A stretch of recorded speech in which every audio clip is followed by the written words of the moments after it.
Yesterday, we started this role of good and bad karma in deciding my destiny. So we saw how people are born with different, uh, different features. Some are rich, some are poor, and some are healthy, weak, educated, illiterate. All the people are born at the same time, same place, but still they are looking different. Why? Because of past karma. That's what we saw. So karma is nothing but law of action and reaction. Yeah, karma is like currency by which you can buy certain objects. Right? If you have more money, you can buy a better vehicle. If you have less money, you can buy a cheaper vehicle. You can buy a good apartment if you have more money. You can be satisfied with one room if you have less money. Similarly, based on karma, we can purchase a better body or a small body, lower body. Then we discuss about good karma and bad karma. If one does bad karma, then he'll be born in lower species of life, like a pig or a dog, like that. And if one does good karma, one will go to heavens and enjoy heavenly pleasures, and again return back to this earth. But akarma is spiritual activity which doesn't produce good or bad results, but it produces spiritual results. So that's this activity. Akarma. Then we discussed about punya karma, difference between punya karma and akarma. Punya karma means giving money to the beggar or giving some money to anath ashram or doing some service to social service. That's punya karma. But spiritual activity is called akarma. Punya karma can take you from A class, from C class to B class, B class to A class there. And that we discussed yesterday elaborately. But spiritual activities will take you from material world to spiritual world.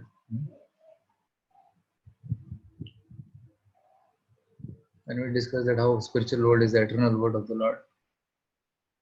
Yeah, I think till here we discussed. So bhakti means working for the Lord. Like a soldier who is fighting on the battlefield, he is rewarded with Paramvir Chakra. Similarly, a devotee who is working for the Lord, he is rewarded by the Lord with good health or something like that. So till there we discussed, and we'll continue from there today. Just give me a minute, I'll switch on this light. Hare Krishna, welcome everybody. So I'll start with prayers. Om Jnana Timirandasya Jnananjana Shalakaya Chakshurunmilitam Yena Tasmai Shri Guruve Namaha. Namo Vishnupadaya Krishna Prishtaya Bhutale Srimate Bhakti Vedanta Swaminiti Namine Namaste Saraswate Deve Gauravani Pracharine Nirvishesha Shunyavadi Paschatya Deshadarine Vanchakalpatarubhyasya Kripa Sindhubhya eva cha Patitanam Pavanebhyo Vaishnavebhyo Namo Namaha.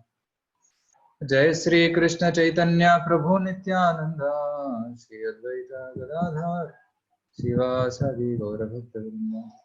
Hare Krishna Krishna Krishna Hare Hare Hare Rama Rama Rama Hare Hare.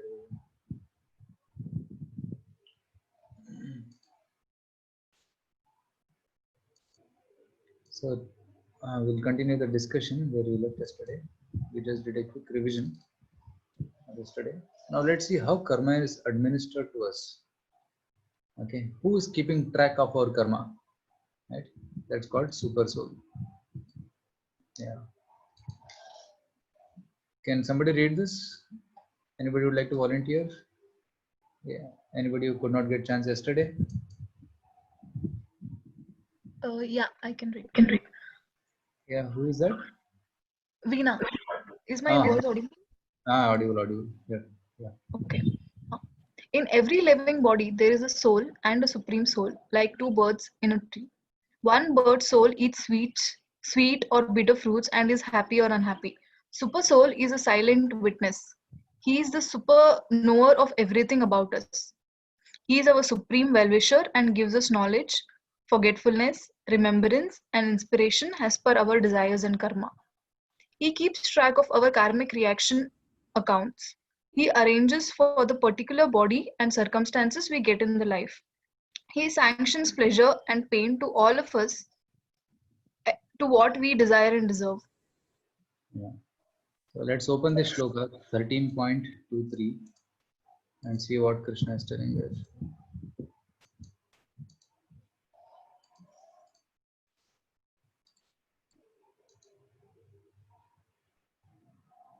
Okay.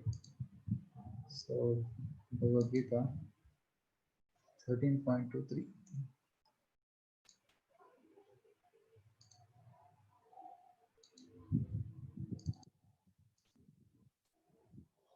So can you repeat this shloka? Upadrashtanumanta cha उपद्रष्टानुमन्ता च bharta bhokta maheshwarah Bharta भर्ता Bhokta भोक्ता Maheshwar Maheshwara paramatmeti chapyukto परमात्मेति Paramatmeti चाप्युक्तो Chapyukto dehesmin purushah parah. देहेऽस्मिन् Dehesmin पुरुषः परः Purushapara. Please read the translation.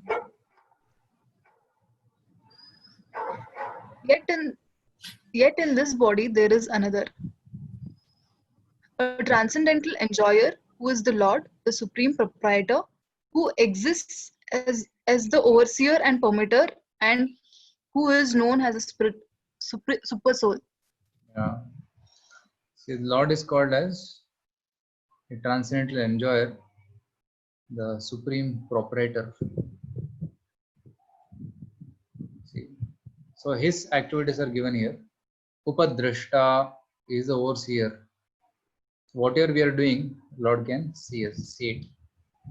Right? Sometimes people think I will close the room and do something secretly. Nobody is watching me, but Supreme Lord is watching us.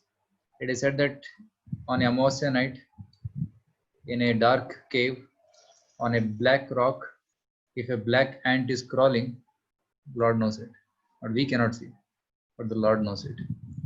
That's how Lord is all pervading. You know the story of Kanakadas?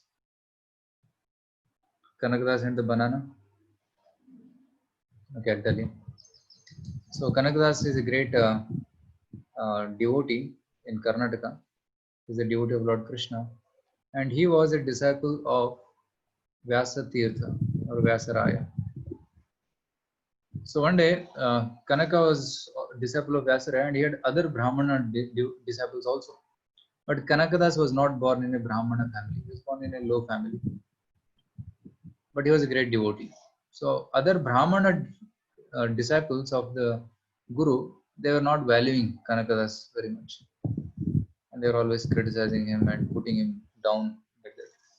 So then Guru wanted to teach them a lesson. So one day he calls all the disciples and called Kanakadas also. He says, today I'll give one assignment. The assignment is I'll give each one of you one banana. So you take this banana and you go and eat it, but you should eat in such a place where nobody will see you. Nobody should see you. And then everybody feels, oh, very wonderful. We'll surely do it. So they go, and after many hours, they come back and they give report to Guru. And everybody is standing. And one of the disciples said, Guruji, I ate the banana and nobody saw me. Guru asked, where did you eat? I went into the kitchen and it was dark. I put a kambal on me and it was dark. Nobody saw me. Then I ate it. Guru said, okay, very good. And the other person said, I went into a cave and that was also dark and no animal was there and I ate it secretly. And they said, I went into the forest, I went into a bush, I went under the bushes and not even one bird or insect was there, I ate it. I said, okay. Another person said, I went into the water of the lake and I went inside and I ate it. So like this, everybody was giving the reports. And then turn came of Kanakadas. And Kanakadas says, he was hanging his head down. He said, Guruji, I could not follow your order. I have brought back the banana. I could not eat it anywhere. Then all the disciples said, hey, Guru Drohi, you have not followed the order of Guru. You are offender. So then Guru asked, what happened? Why you could not eat? And Kanakadas humbly replied, he said, what to do? Wherever I went to different places where all these people went. I also went under the water, in the cave, behind the bushes. But wherever I went, I could see my Lord. I could see my Lord Krishna, Paramatma everywhere. And I wanted to eat, but I'll see the Lord, I'll stop. So in this way, I could not eat. I brought the banana back. Please forgive me. So then all the disciples understood, my God, elevated personality. He is such a very great devotee. So then everybody understood the elevated nature of Kanakadas. So that is Paramatma. He is Upadrashta. And Anumanta, he is the sanctioner of all activities. Without Paramatma's sanction, we cannot do any activity. It is said that not even a leaf can move without Lord's sanction. Right? भगवान के अनुमति के बिना एक पत्ता भी नहीं हिल सकता है. So such is the control of the Lord. Bharta Bhokta, he is a maintainer and he is the enjoyer of all the activities. And Maha Ishvara, he is the supreme controller. And his name is Paramatma. Paramatmeti Chapi Ukto Dehesmin Purushapara. And he is also residing in the body, but he is Parama Purusha. And soul is ordinary Jiva, but ordinary Atma. But Paramatma is called Paramatma, means superior Atma. So he is there in the body only. So these are the duties of Paramatma. So that's what we read in the article here. That's what 13.23 says. And 15.15 says that Lord is situated in everybody's heart and he gives knowledge, forgetfulness and remembrance. So I'll show you that shloka also.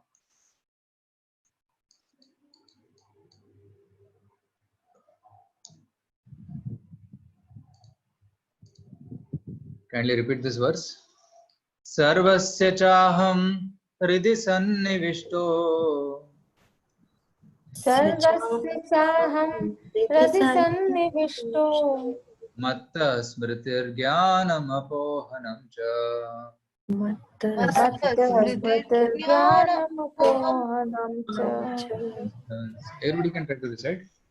Vedaishta sarve rahameva vedyo वेदैश्च सर्वैरहमेव सर्वैरहमेवेद्यो Vedanta kridveda videva chaham.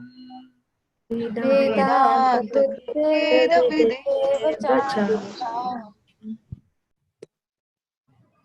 I am seated in everyone's heart, and from me come remembrance, knowledge, and forgetfulness. By all the Vedas, I am to be known. Indeed, I am the compiler of the Vedanta, and I am the knower of the Vedas. See here, the important word is Lord is situated in Hridhi Sannivishtaha. He is situated in the region of the heart, and from him comes knowledge, Jnanam, remembrance, Murti, and Apohanam, forgetfulness. So that is the duty of the Lord as Paramatma. Sometimes generally when we forget in the night, so when we forget in the night, when we sleep in the night, we forget who we are. Right? And if you don't forget, we cannot get sleep also, isn't it? We cannot get proper sleep. So forgetfulness is essential. But eventually, when we get up in the morning, again we remember who we are, where was I, who am I, what I'm supposed to do, we remember. So that forgetfulness when we sleep and the remembrance when we get up, that is given by Krishna. So that's the meaning. Or sometimes you study well for the exam, but you go to the examination or you cannot remember what you read. That forgetfulness is also given by the Lord. And sometimes you remember which you read long back. So that memory is given by the Lord.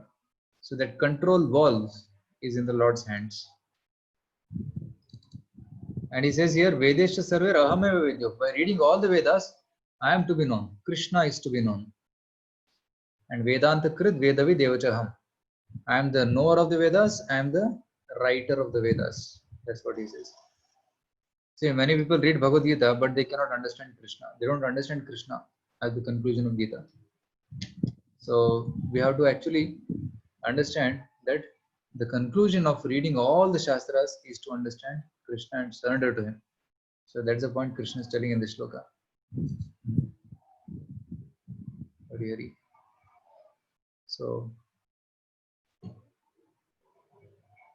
yes, Ankit has put a comment here. I will read the comment at the end of the session. Tomorrow is a special day. Birthday.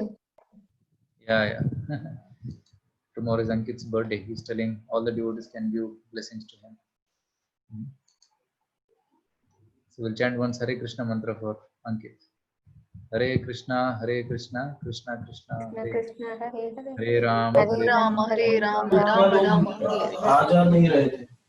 Hare Krishna. Ankit, you are happy?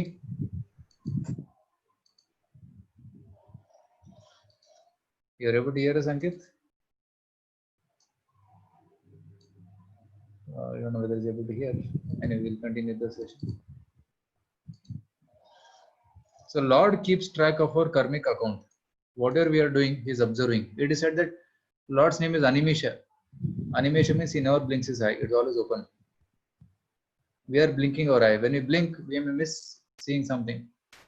Right? Gopis are telling to Brahma, Brahma, you are such a imperfect creator because you have made these eyes and eyelids. These eyelids are such imperfect, right? But because when we blink our eyes, we cannot see you, Krishna. So they are complaining to Krishna. Atati yadbhava ahanikananam tritiyugayate tvamapashyatam kutilakuntalam shrimukham chate jadavadikshata pakshmakridrisham. Gopis are telling to Brahma, why did you create these eyelids?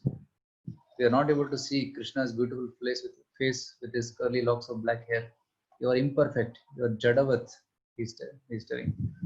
So we blink our eyes, but Lord never blinks his eyes. He's seeing. Paramatma never blinks his. Always he's seeing what he's doing now, and he keeps track. Just like in computer, they keep logging. In logging, when you see the log, you can know what is happening in the system at what time. Similarly, Lord keeps a log of all our accounts with time, date, and what activity we did, and what is the consequence for that. Everything is logged, and Paramatma is keeping track of it. And at the right time, good or bad reactions are awarded to us. Okay. So if we have done bad activities, then a particular bad body is waiting for us. And if we have done good activity, good circumstances and good facilities are waiting for us in the future. So that's the meaning of this. Okay, next comes a very interesting section. Okay. So why do bad things happen in our life, though we are trying to do good now? Okay, very famous question. Okay, should we continue this, or you have any questions on the previous section of Paramatma? So no questions, then we'll go ahead. Can somebody read this section? Who would like to read? Can I read? Okay, yes. Why do bad things happen in our life, though we try to do good now? The reactions follow the actor like a shadow even after death. Often people ask, why should I be punished in this life for acts which I may have done in my previous life? Suppose a man wearing pant and shirt commits a murder, changes his dress to lungi and towel and runs away from police. He cannot escape punishment. The police will still catch him and punish him. Similarly, a new lifetime just means a new bodily dress. The person, the doer of the act, or the soul remains the same. So if a person has performed some bad activity in the past and now has changed his dress, body, he still has to reap the bad result. That is why sometimes good people appear to suffer. It is said, Yatha Denu Sasreshu Vatso Gajati Mataram Tatha Yat Cha Kritam Karma Kartaram Anugachati. A calf can find its mother cow even if there may be 1,000 cows. Similarly, the consequence of an action can search its doer unmistakably. One cannot escape the consequences of an action. Yeah, see, this is a very beautiful analogy. Yata dhenu sahasreshu vatso gacchati mataram. If there are 1,000 cows and one calf, and the calf wants to search out who my mother is. So generally it's difficult when 1,000 cows are there. But the calf knows who is my mother. They have this sense of identifying the mother. They'll directly go to their mother and drink their milk. But on the other hand, buffalo, it cannot identify the mother. It keeps putting mouth here and there and then gets kicks from other buffaloes. And finally, after a long time, it searches the mother. So just like a calf can search the mother, similarly, karma comes searching for the person who has committed the crime. So that's the meaning. So I'll show you a video now about this. Today we have many videos. Karma. That karma is to happen. The living entity in the entity of freedom. Just let me just take the section. Crushes. Then Mr. Cheetah will be his karma.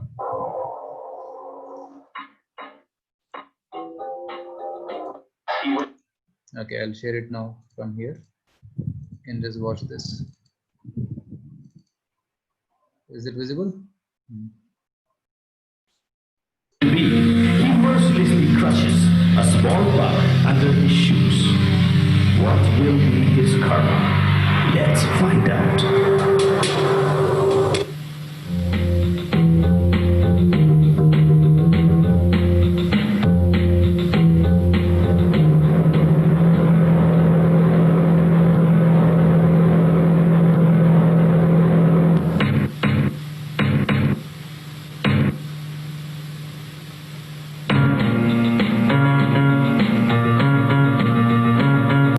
So this person represents karma.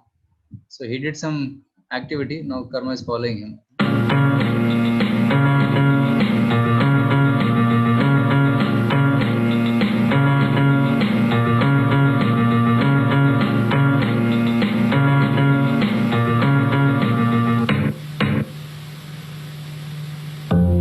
Both karmas are talking to each other. Who am I?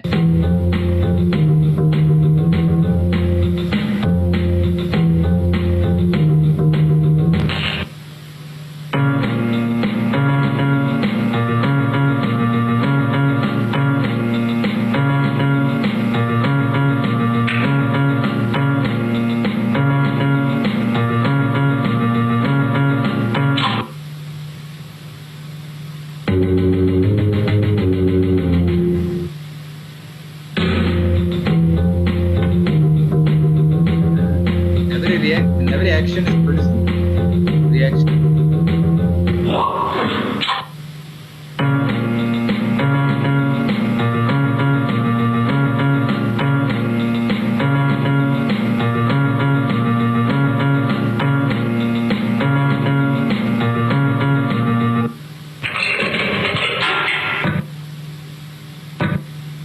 Karma is not allowing him to take.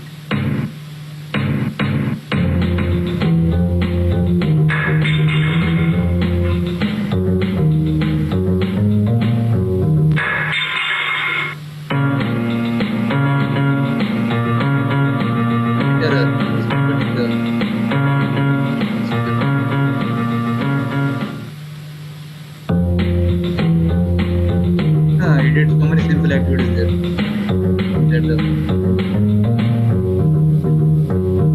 There is a small insect. What is the insect? Again simple.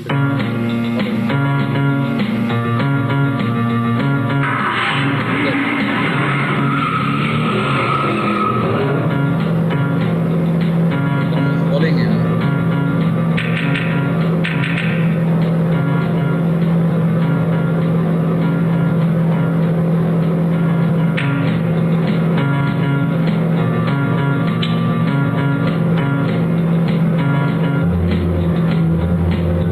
Get a mass reaction for all the comparison.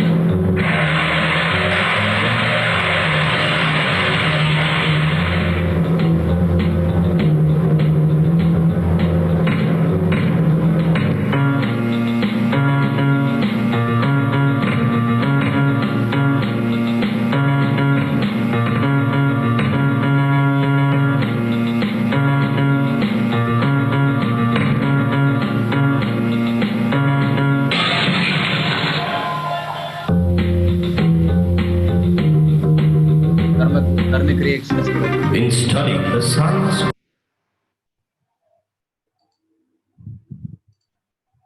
This simple video.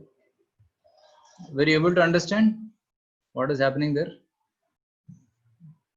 Yes, Prabhu. Yeah. For every action, a reaction was getting produced, and then it gave a mass reaction to him, and then he had a car accident, and then he died. So like this, small karmas may accumulate and give big reaction also, and for each specific karma, sometimes there is a specific reaction also. So it's like that. One small question. Yeah. Reactions will take place in the same life, or it can just, like we say, Yeah. it can get carry forwarded. So Yeah, it will yeah. happen the same or the next life. Good question. Good question. It's going to come in the future. Instant karma, delayed karma. It's going to come, but maybe I'll show you some videos now. There are some karmas which come immediately, instantly. There are some karmas which come after some delay, and some karmas which come after long delay. Just see this video. This is instant karma. You're able to hear the audio?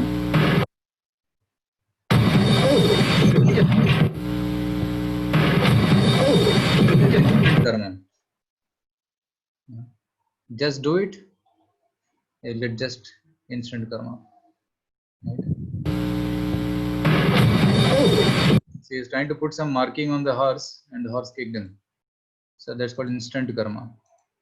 Sometimes, like on the road, sometimes we see people fighting. One person slapping, immediately he gets a slap in return. That's instant karma. Or sometimes you kick a stone in anger, then we get hurt, isn't it? So when whoever is kicking, he gets hurt. That's instant karma. So some reactions are instant, some reactions are delayed. Like for example, if you eat a pizza in midnight, 12 o'clock, morning one may have stomach upset. So it's not the time to eat such a heavy food, isn't it? So that's also karmic reaction. And some reactions come after a week. Like suppose one mosquito bites you, then malaria symptoms may be seen after a week. Or corona enters inside, then we see the reaction after 14 days, right? So like this, some are delayed karma, and some karmas come after a long time, maybe after years. Like somebody is smoking now, then he may get cancer after 15-20 years. And some people say that I'm drinking since my early days, I'm 60 years old now, nothing has happened to me. Maybe in the next life, when he is born, he may be born with a liver damage, right? So it happens. So some karmas come in this life, some karmas come in the future lives. I'll show you another video of delayed karma. Yeah.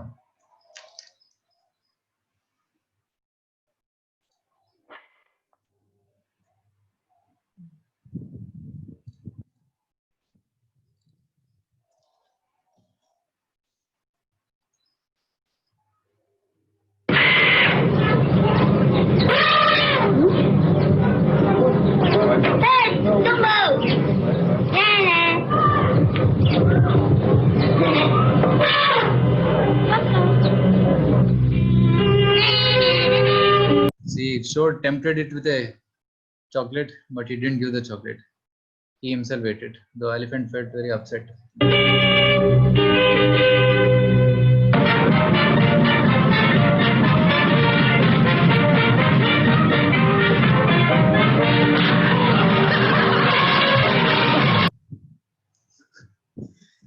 Right. What was that? Delayed karma. Prabhuji, can you explain it? Yes. So the boy wanted to give a chocolate to elephant. So elephant came running, but boy did not give. He ate it, and the elephant remembered. Elephants have good memory; they can remember faces of the people. So the elephant remembered, and this person had grown up. So still the elephant remembered. He could identify the same fellow who had cheated me in the young when I was young. So then elephant punched him. So it delayed karma. It took several years to get that reaction. So sometimes, and that boy must not be remembering also that he has done something like this in the past. So that's why whatever reactions are coming now, we may not be able to map it to what action we did in the past. So we might have forgotten what action we did, but still we are getting reaction. And the fact that reaction is coming means I have done some sinful activity, right? So that's the point. Is that clear? Yeah. Veena, One more question. When yeah. we do some karma unknowingly, like suppose a kid, a 1-year-old kid, is trying to punch somebody, it is not developed enough to understand what is right and wrong. So if that kid is doing something wrong, does that also add up as a wrong karma and he gets it back? Yeah. Generally, when some activities are done in ignorance, they are forgiven. They will not be very seriously considered. Like a child telling lie may not be very seriously considered. Like sometimes the child eats something and says, "I have not eaten." So that not be very serious. Child kills an insect knowingly. A child can say insect, so it may be in ignorance. So he may not get very severe reactions. But while if the insect is dangerous, it may bite him, isn't it? So and sometimes it is poisonous also. So it may get child may get hurt. So some reaction may come. But if that action is committed in consciousness, in awareness, then he gets more severe reactions. Right? Prabhuji, Yeah. isn't there some age mentioned somewhere? Is there any age? I don't know, I don't remember exactly the age, but somewhere it is mentioned. Your voice is not clear, Madhuri. Okay. It's not very clear. Maybe you can type it and we can. Yeah. So yeah, the activities done in ignorance are not considered, but laws of nature are very strict. Some laws, some actions will give immediate reaction. Like candle, whether it's a small baby or it's a grown-up personality, it burns. So laws of karma are very strict. Laws of nature are very stringent. So that's one should be very careful. Generally, children are put under the care of mother. At least till the age of 5, they should be under the care of mother. And once they grow up, then they can take care of themselves. So that childhood care has to be provided, protection has to be provided, and they should be educated. No, this is fire, this is water, one should not touch it, don't go near electricity. That education has to be given by parents in the young age so that they don't do the blunders. Yeah. And even after educating, if they make mistake, then they'll get severe reactions. Okay, should we go ahead? Yes, we can do it.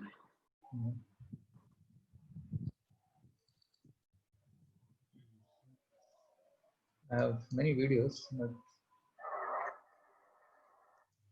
anyway.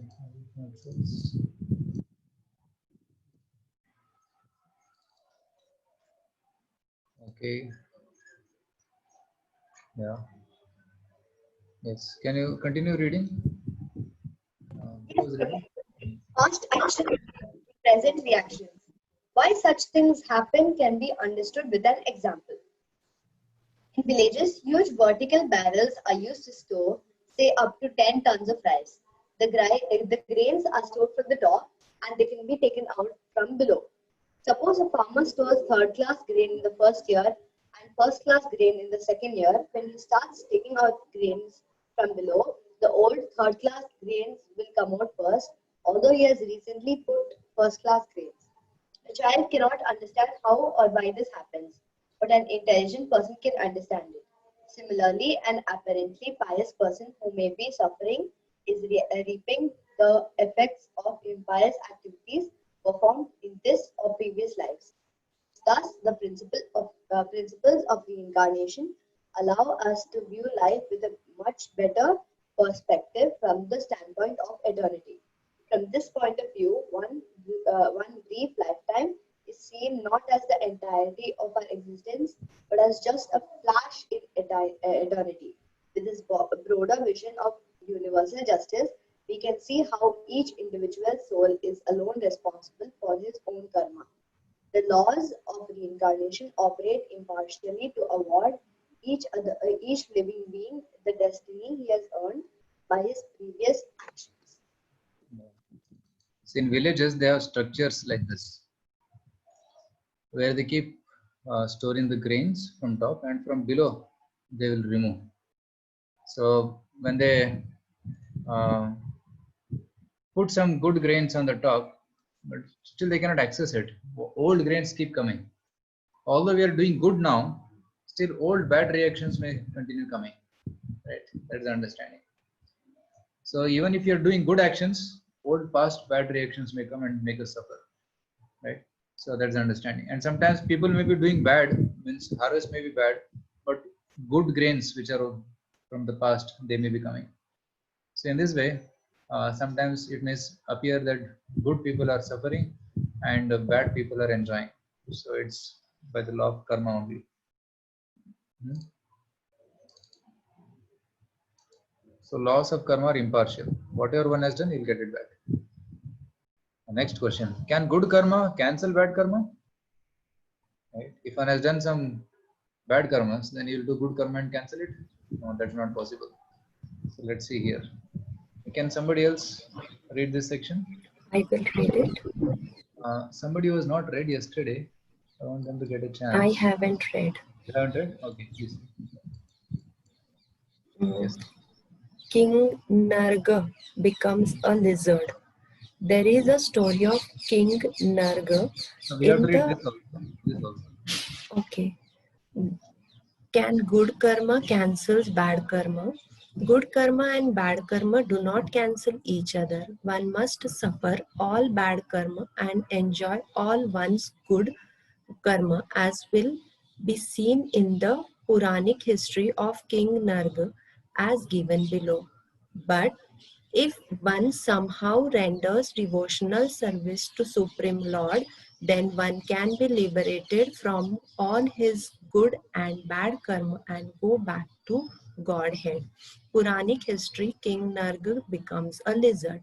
There is a story. King Nriga. Narga. Nriga.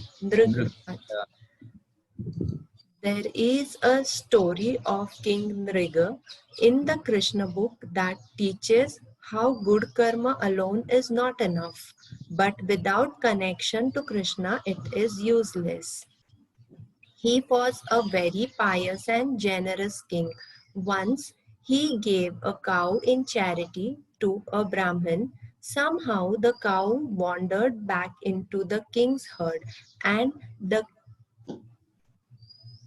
king the king inadvertently gave the same cow to another Brahmana.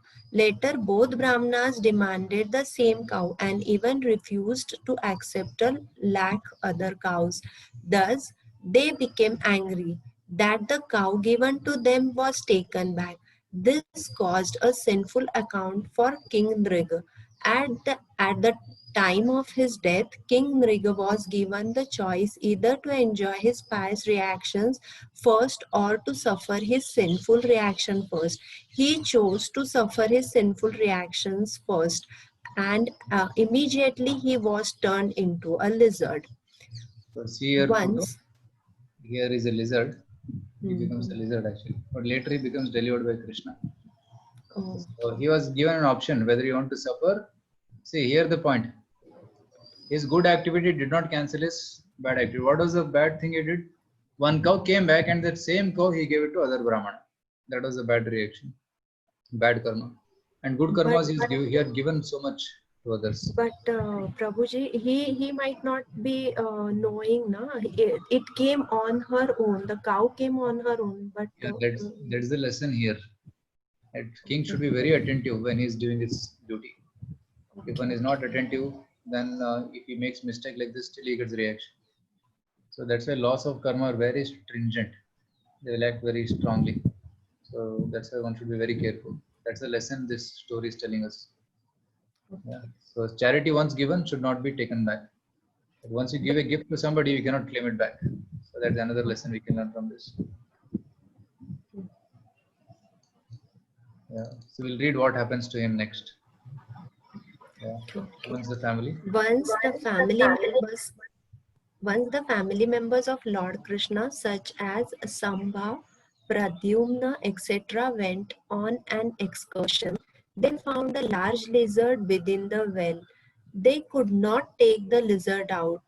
When they brought it to Krishna's notice, he personally went to the well and easily got the great lizard out simply by extending his left hand. Touched by the divine hand of Lord Krishna, that great lizard gave up its lizard shape and appeared as a beautiful demigod, an inhabitant of the heavenly planets, offering his respectful obeisances unto the Supreme Lord. In his previous life as King Nriga, while performing pious activities, he had also remembered Lord Krishna. Important lesson from the King Nriga's episode. Now the King, lesson comes, whatever we have read till now. So Krishna okay, rescued the lizard. Krishna rescued the lizard from it. And by the touch of Krishna, he again regained his original form and he thanked Krishna. Right? So what? And in the previous life as king, he was not only a pious king, but he was also a devotional king. He had remembered Krishna. That's why he got the grace of Krishna. Otherwise, how is it possible that ordinary king will get darshan of Krishna? It's not possible. He was remembering Krishna in past life, and some mistake happened while doing his duty. That's why he could get the darshan of Krishna in next life. So that's the mercy of Krishna. So let's see what is the lesson from this. Yeah, please read. important lesson from King Nriga's episode. The King Nriga considered such pity as giving cows in charity to be a separate goal. Thus, he did not fully appreciate pure devotional service to Lord Krishna. Krishna had not been the only goal of Nriga's life, as he was for Ambarish Maharaj's. What is All of you this? know, do you know Ambarish Maharaj? I have heard about. How many of you know Ambarish Maharaj? And others do you know? या आपने बताया ना हाँ, जो सुदर्शन चक्र उनके पीछे एकादशी वाला हाँ एकादशी व्रत किए थे एक साल के लिए। तो एकादशी व्रत तोड़ने के समय दुर्वास मुनि आए। दुर्वास मुनि नहाने के लिए गए and by the time he comes back, Ambarish Maharaj wanted to break his fast, so he took some water. So that angered Durvas Muni and he sent a demon to kill Ambarish. But Ambarish Maharaj was just remembering the Lord, and Sudarshan Chakra came and killed the demon and chased Durvasa Muni. For Ambarish, Lord was his life and soul. He had no other goal. But Nriga was not like that. He had many other goals, but he also had faith in God. So he was such a king. Yeah, Srila Prabhupada confirms. Srila Prabhupada confirms, on the whole, Nriga had not developed Krishna consciousness. The Krishna conscious person develops love of God Krishna, not love for pious or impious activities. Therefore, he is not subjected to the results of such action. As stated in the Brahma Samhita, a devotee by the grace of Lord is not subjected to the reactions of fruitive activities. When Nriga mentioned to Lord Krishna, I hankered to have your audience, he was referring to an incident concerning a certain great devotee King Nriga had once met. This devotee was very eager to acquire a temple for a most beautiful deity of the Supreme Lord, and he also wanted copies of such scriptures as the Bhagavad Gita and Srimad Bhagavatam. Being very generous, Nriga arranged for these things, and the devotees was so satisfied that he blessed the king. My dear king, may you have the audience of Supreme Lord. From that time on, Nriga desired to see the Lord. Yeah. So this was the history of his past life. Right? He had met one Brahmana and he helped that Brahmana to build a temple and make a copy of Gita and Bhagavatam. So due to that, he got blessings from him that may you remember the Lord. So since that time, he was hankering to have darshan of the Lord. So Yes. in one sense, you can see that he had some bad reactions because of which he became a lizard. He had some good karma because of which he was again rescued. And he had some punya, not punya, but he had some bhakti done in his past life to the Brahmana, by which he got darshan of Lord Krishna. Because darshan of Lord Krishna is not very ordinary. It's attained after long tapasyas, and only by the will of the Lord you can get darshan of Krishna. So that he attained because of his past bhakti and blessings of devotees. So this goes to show that in our life also we should have blessings of devotees. And by that blessings of devotees, we will be able to see Krishna. Yes.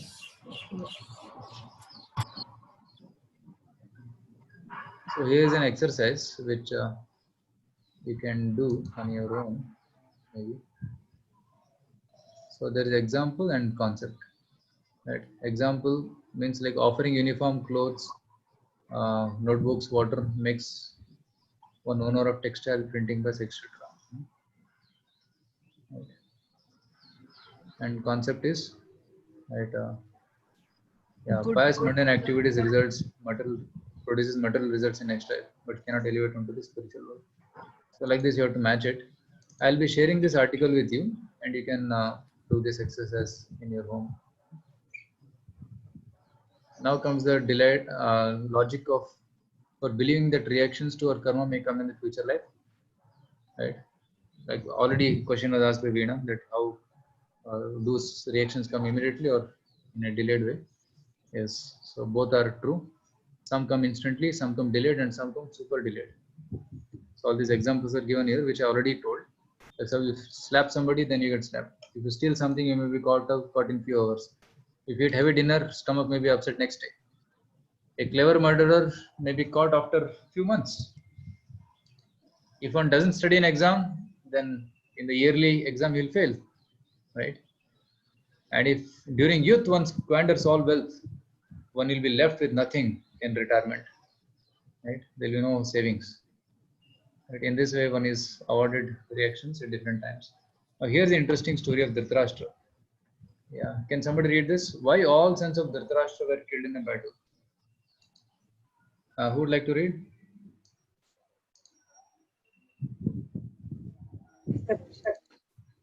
Haribol? Okay, yes, please read. Some karmic reactions can come only in certain situations. And if those situations do not presently prevail, the reactions will have to wait for the right time. The story will illustrate this point.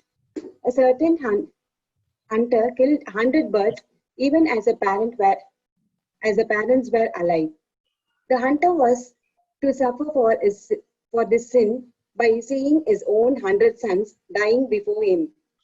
One can obtain a son only when one has a certain stock of punya. The hunter had to perform many pious activities for 50 lifetimes to have 100 sons, after which he was eligible to receive the karmic reactions of killing the birds. This man was none other than the king Dhritarashtra. See this? Dhritarashtra in his past life was a hunter, and he killed 100 birds.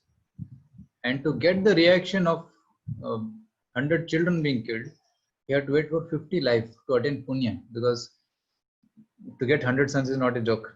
He has to have a lot of sukruti, punya. So he took 50 lifetimes to develop that punya. Then he finally got 100 sons. Then the reaction of they being killed acted. So that's one reaction of a very delayed karma, which took 50 lifetimes. Okay, so in this way, one may get reactions after a very, very long time also. So I'll just summarize this. Prarabdha karma and yeah. Prabhuji, after the Kurukshetra war, like the Pandavas' children were killed by Ashwatthama. Why were they killed? Did they do any bad karma in their previous lives? That is not explained. That is not explained much. And they were killed innocently while in the sleeping. I don't know. I had to check. Because they were sons of Pandavas, I don't think they should have any such karma. Even Abhimanyu was a very great warrior, and he was also killed in the battle. But it was also plan of the Lord. See, some deaths are by the plan of the Lord, and they will liberate the person. And some deaths which happened in Kurukshetra were by the sinful activities of the Kauravas. right? Like Bhishma was a pure devotee. He had no karma, but still he was killed on the battlefield of Kurukshetra because of the will of the Lord. It was Lord's will that Bhishma will lay down now, and then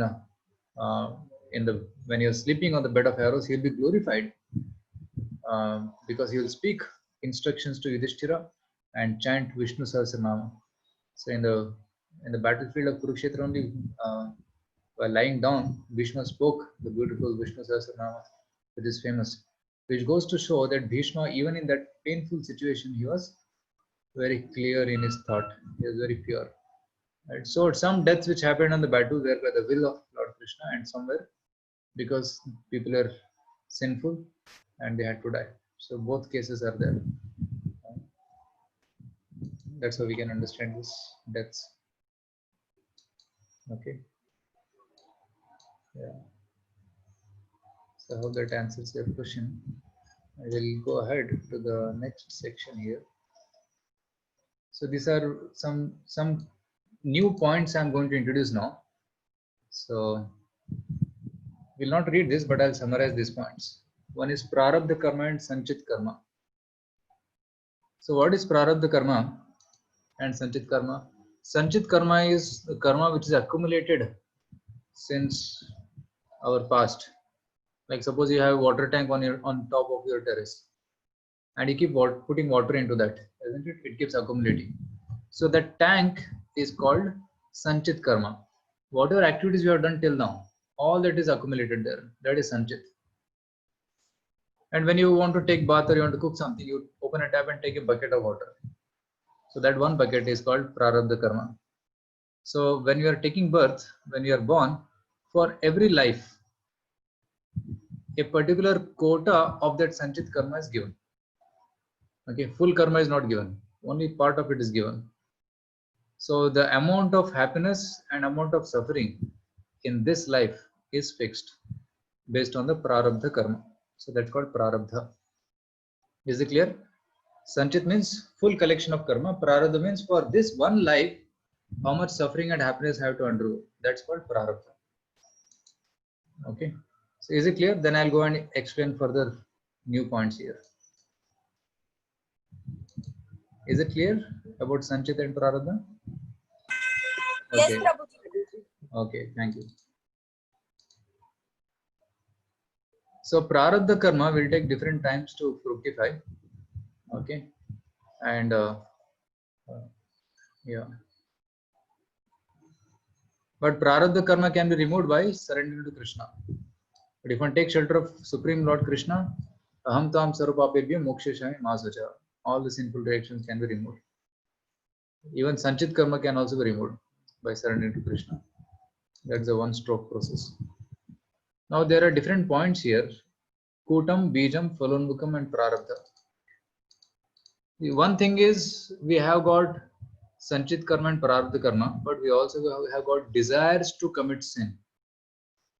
Those desires to commit sin are given in the photo here: envy, ignorance, anger, lust, and false pride. So all these things are desires in the heart, and these desires inspire a person to commit some sinful activities. So that's called Kutam. Kutam means proclivity to commit a sin, and Bija means a desire seed. When the proclivity becomes a little bigger, that becomes desire. It comes to the platform of thinking, feeling, and willing in the mind. And Phalonmukha means activities performed, sinful activities performed. And Prarabdha means reap or harvest. We get the reaction. For example, Kutam means, suppose a thief, he has a desire to steal. So that stealing tendency is called Kutam. And today the thief, while walking in the streets, he points out a car. Today I'm going to steal this car. So then that becomes Bija, a specific desire. And Phalonmukha means he comes in the night, secretly opens the lock, someone starts it and takes it. That's called Phalonmukha. He commits a sinful activity. And Prarabdha means police catches him and puts him in jail. So that's called Prarabdha. So there may be some time gap between committing the sinful activity and getting the harvest. There is some time, like putting a seed and then reaping the harvest. There is some time gap, isn't it? So that's called prarabdha karma. And how to destroy all these four? Kutam, Bijam, Phalonmukam, Prarabdha. There is a shloka in Padma Purana which says, Aprarabdha phalam papam kutam bijam phalonmukam kramenaiva praliyeta Vishnu bhakti ratatmana. There are different stages of dormant reactions to sinful activities to be observed in sinful life. Sinful reactions may be just waiting to take effect, Phalonmukha. Reactions may be still further dormant, Kuta, or reactions may be in a seed-like state, Bija. In any case, all the types of sinful reactions are vanquished one after another if a person engages in devotional service of Vishnu. So this is given in Chaitanya Charitamrita as well as Padma Purana. Krameneva pradiyeta. क्रमेण रूप से नष्ट होते जाएगा. Vishnu Bhakti Rata Atmanam. One who is engaged in Vishnu Bhakti, chanting Hare Krishna, worshipping the Lord, his sinful reactions will be destroyed. So that's what it indicates. Okay, so that's why chanting is very important. We emphasize so much on chanting because it destroys all your sinful reactions. And not only destroys, but it gives Krishna Prema. It awakens love for God. So that's why we should chant. And removing of sinful reactions is a byproduct. Main thing which holy name can give us is Krishna Prema. So now I will introduce. Yeah.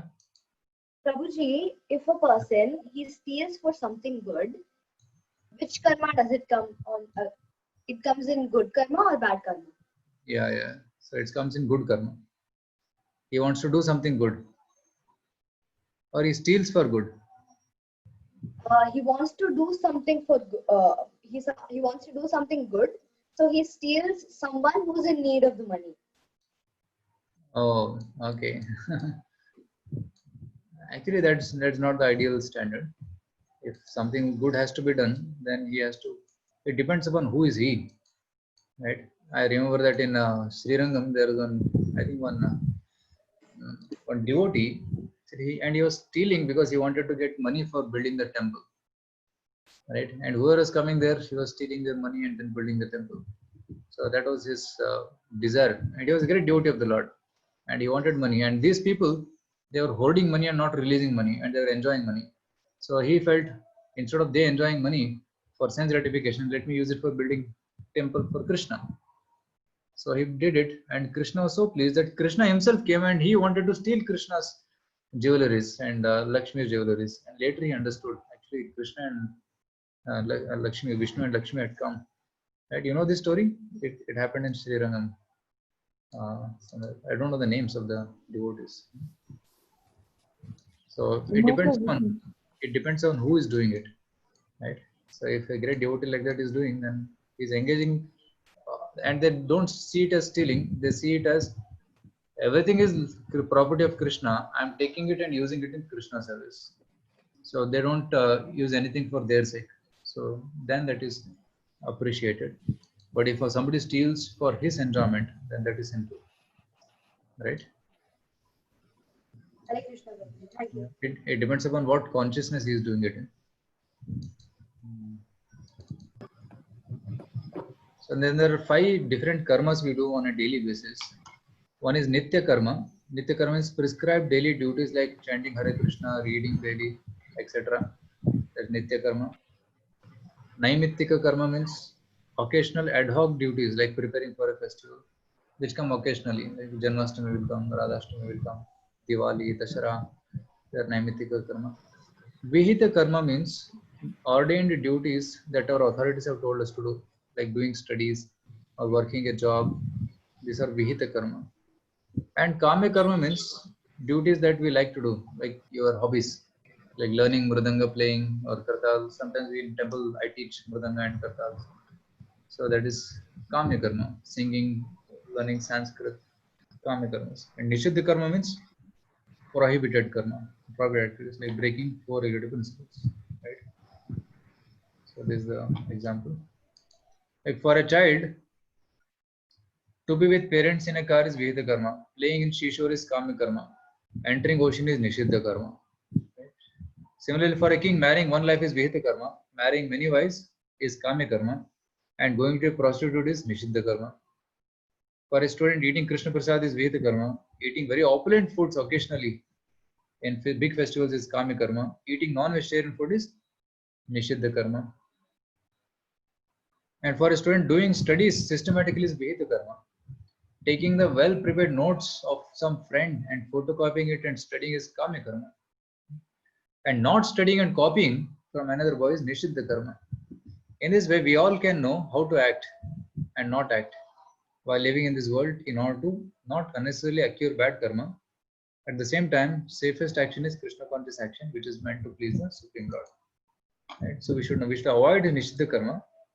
And other activities will fall in these 4 categories: Nitya, Naimittika, Veda, and Kama. And we should try to perform all of them properly.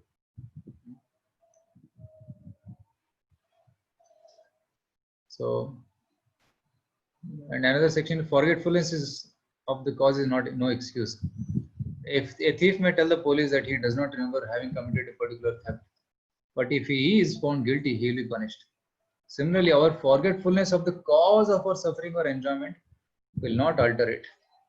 The karmic reactions will certainly come in an appropriate life. Okay. So this also we touched it during our discussion. And this activity you can do on your own. But last point is very important.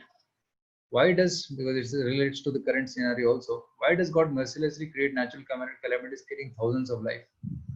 Right, sometimes volcanic eruptions come in Mount Vesuvius and buried 20,000 citizens, right?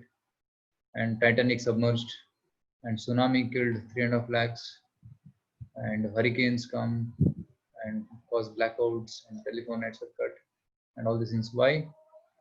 Such sins as abortion of children, slaughter of cows, for example, must eventually result in severe collective bad karma for those involved in such horrible acts. So this is an important point. When such large scale reactions are coming, that's because of sinful activities due to cow killing or abortions or neglecting innocent people like elders and other things.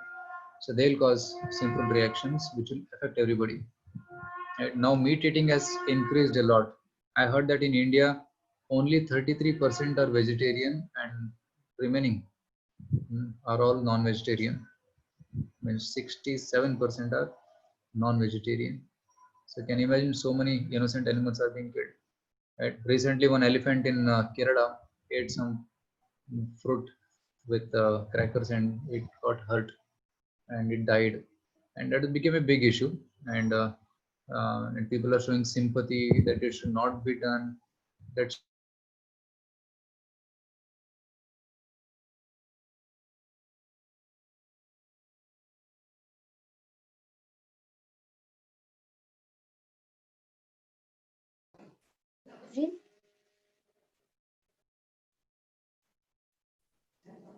Video paused. Yes, Prabhuji, we're not able to see you.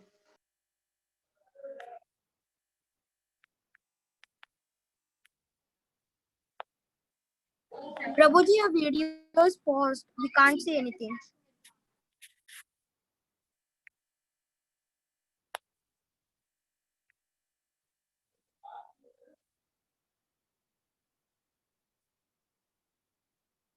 Hare Krishna, Prabhuji. yeah, I got disconnected. So when I say that why these things are happening, why so many animals are being killed, actually they should not be killed. They also have the right to live. So we should allow them to live.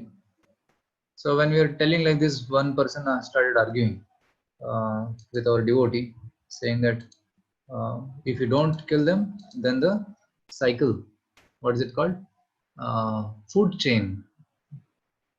By eating, one of the teachers, actually what happened was one of our devotees was talking to the neighbor, and he asked the neighbor, are you vegetarian?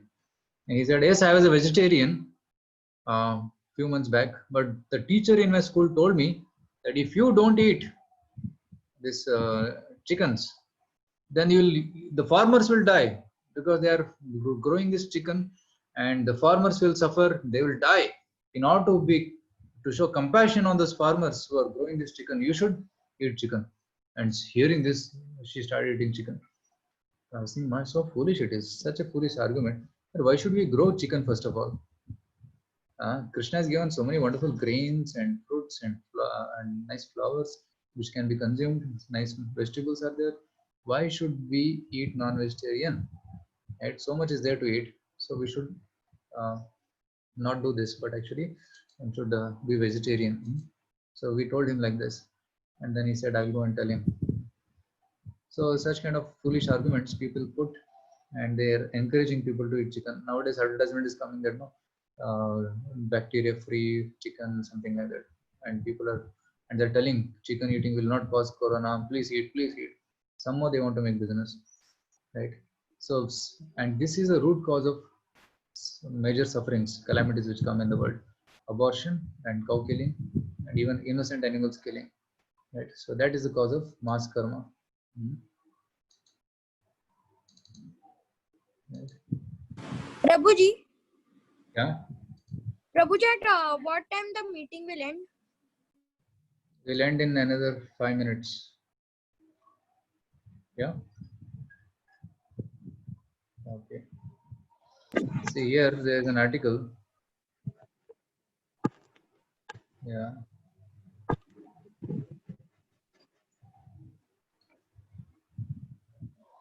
So Vedic literatures explain that although two bamboo trees rubbing together sometimes ignite a fire in forest, the real cause of fire is not the tree themselves but the wind.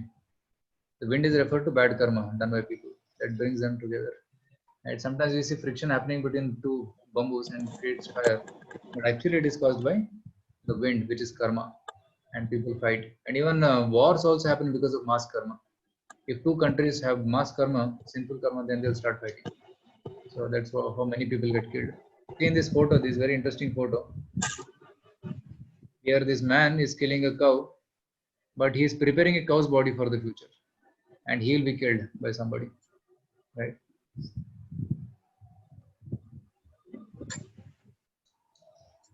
So karma is a force of nature, like time or gravity, and the law of karma states that for every action we perform, there must be reaction. No one can escape the law of karma. If we cause pain and suffering to other living beings, we must experience an equivalent amount of pain and suffering in return, both individually and collectively. Right. So, how to get free from this karma? By practicing Krishna consciousness. So, we'll read this section. Would somebody like to read this section? Yes, Prabhu. Yeah, please read. Yeah. Just as a cashier counting money for a bank may give loans and accept big sums on behalf of the bank, but he's aloof from it. The moment he meddles with the money for own purposes, he will be punished. Similarly, the living entity who works on behalf of Krishna, the head of the universal government, is not subjected to the law of karma. Be like a lotus leaf.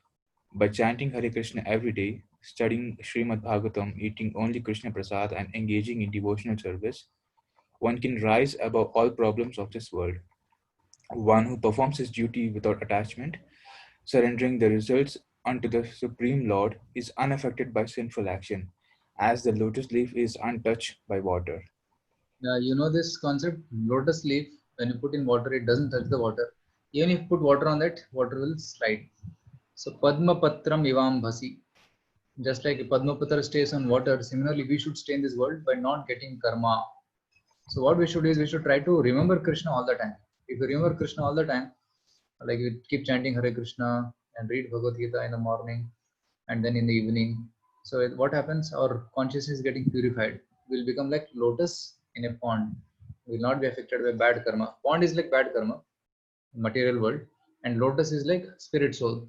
So the spirit soul, when he acts in Krishna consciousness, he is not affected by material world. So that's what Krishna is telling here. Okay, yeah, please continue. One can offer the fruit of one's work to God. This work, known as a devotional service, is karma-free. Working in Krishna consciousness means sacrifice. The human being must sacrifice his time or money for the satisfaction of the Supreme. Work performed as devotional service not only saves one from karmic reaction, but gradually elevates one to the transcendental loving service of the Lord, the key to entering the kingdom of God. Yeah, so one's work should be connected to Krishna. Like see here, this Mataji, she's painting for Krishna. She's painting a portrait of Krishna. So she has talent of painting, so she's painting for Krishna. And here she is making a garden and picking up flowers for Krishna. Right? So in this way, one can Krishnaize all one's activities. Like you cook at home. So you whatever you cook, you offer it to Krishna. And you also go to office. So whatever profit you get from your office, you can offer a portion of it to Krishna.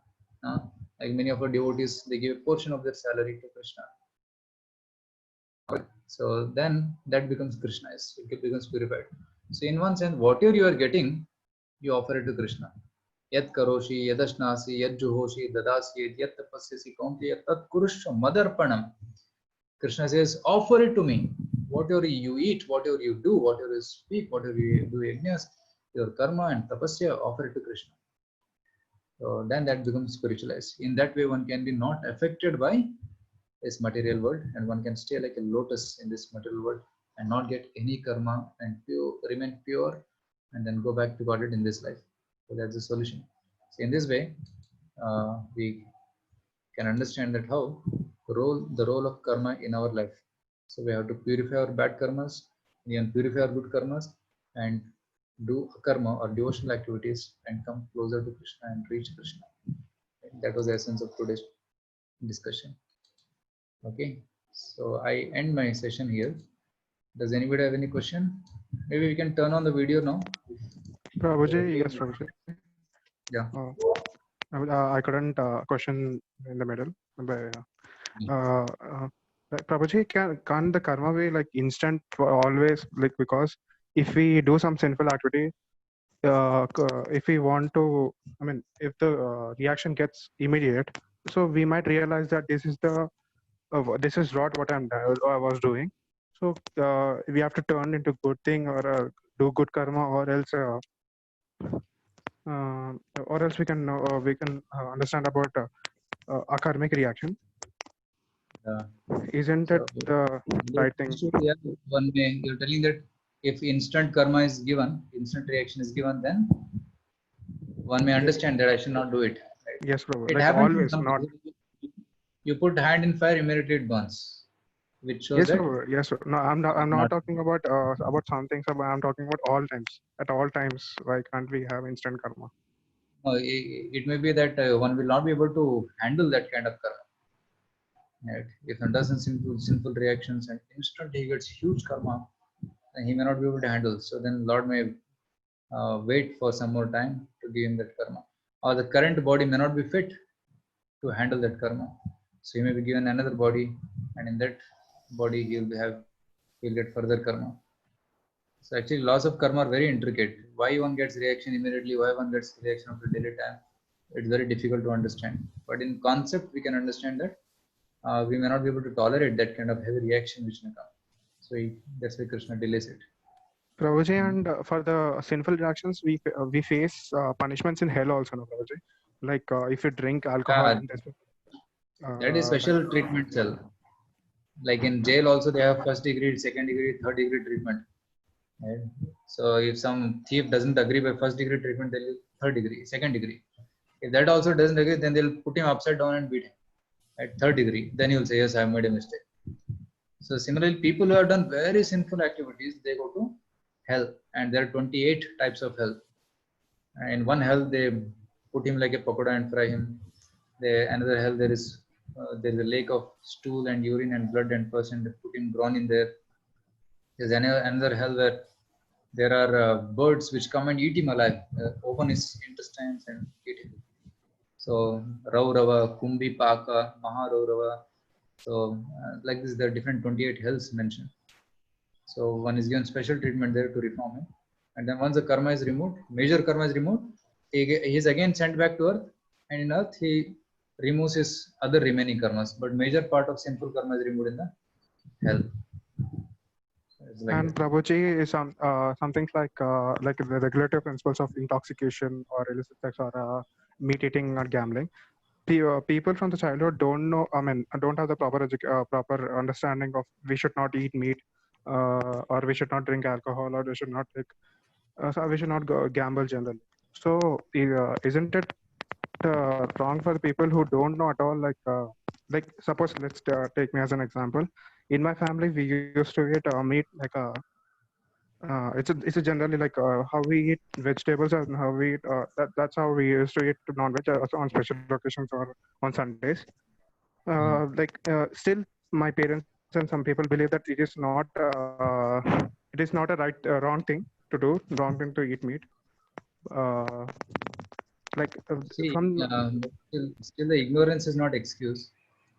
The point that the animal is getting pain, it's suffering. So that suffering which one is causing to those animals, that one has to suffer. It will come. So ignorance is not an excuse. So one should try to slowly give it. If not immediately, then in small installments, one should try to reduce first, maybe once in a week to once in a month, then once in 2 months, once in 3 yes, months, and then once in a year. And then the point is, Robert, the point is, like we didn't know that it's meeting it was a great sin. Yeah. Yeah. Will that incur karma, like very bad karma or the less karma? Less bad. Yeah. So reaction will come. I don't know what degree it comes, but surely. But once you stop it, and once you start chanting Hare Krishna, you don't have to worry about your past.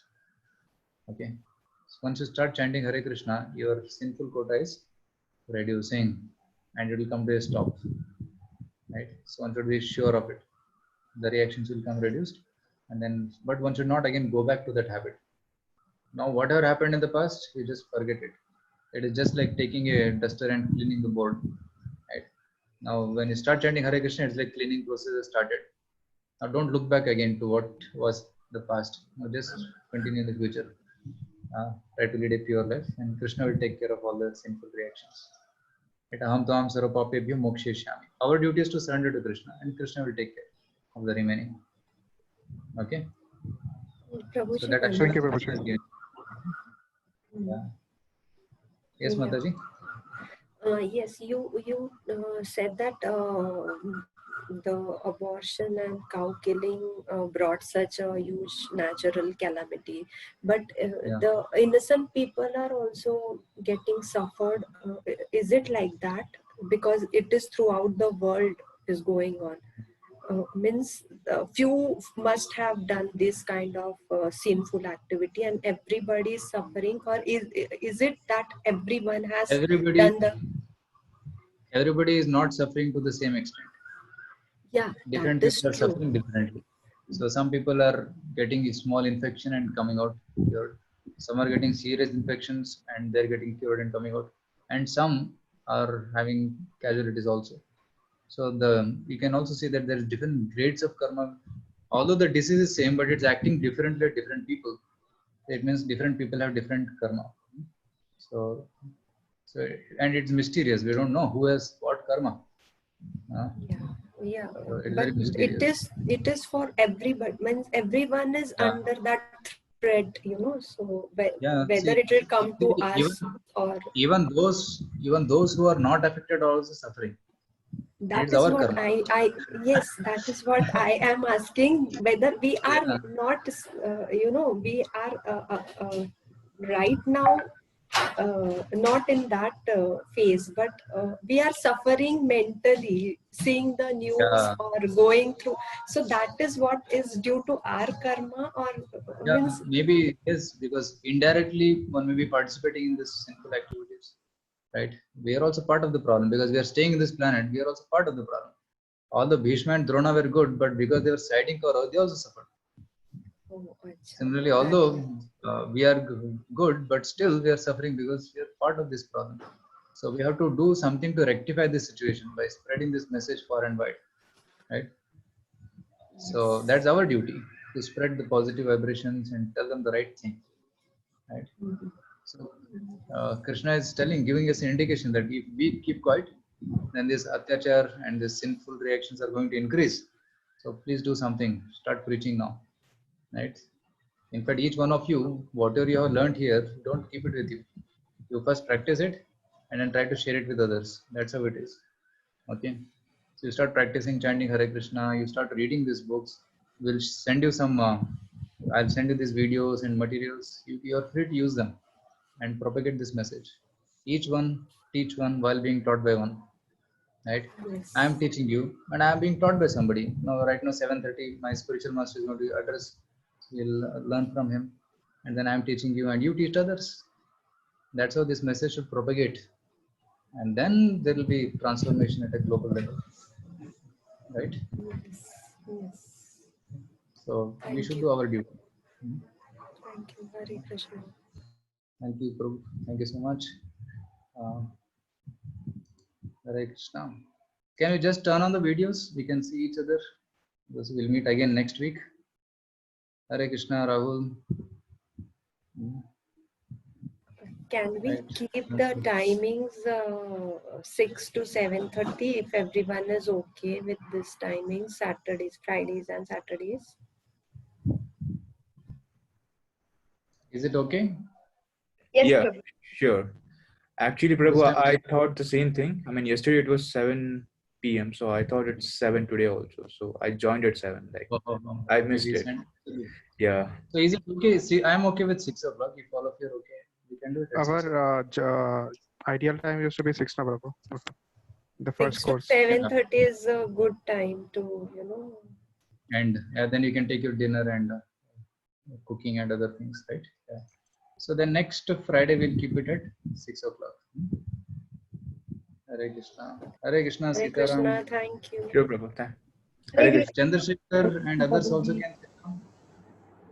You can see.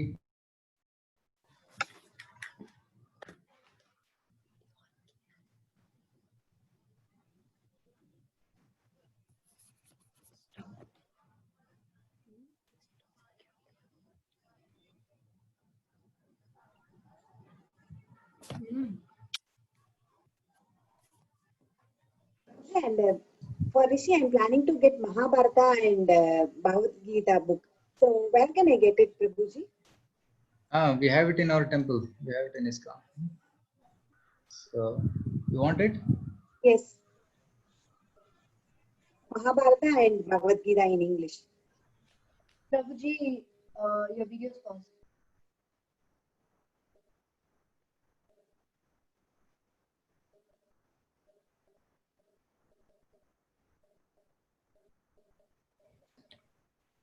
Prabhu, video is paused.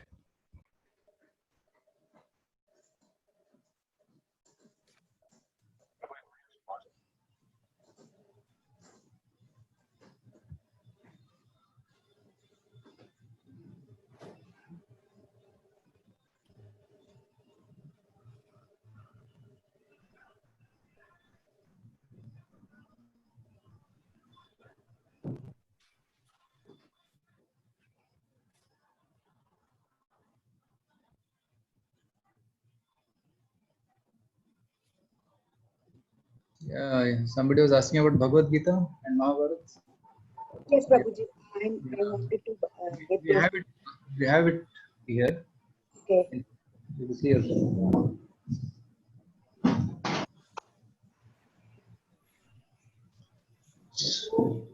Mahabharata. Okay, Prabhuji. Okay. Purna Pragna Prabhu. Okay.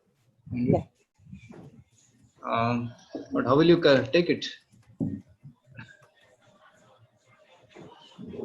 You want us to be courier it or? Prabhuji, you are currently in the temple, right? Yeah, it's in the temple. Yeah. You can come here also. We can share the address in Kumarisamy Road or nearby. If you have any temple center, you can take it from there also. It is there. Actually, I got Ramayana from this temple, from Lakshmi Narayana temple, but now it is closed. So Yeah. you can. But I think it's open. It's open now. Temples are open. You can take the book. Right. In fact, we have opened our temple. It's open for darshan only. You take darshan, but no gatherings are allowed. Yeah. So every Saturday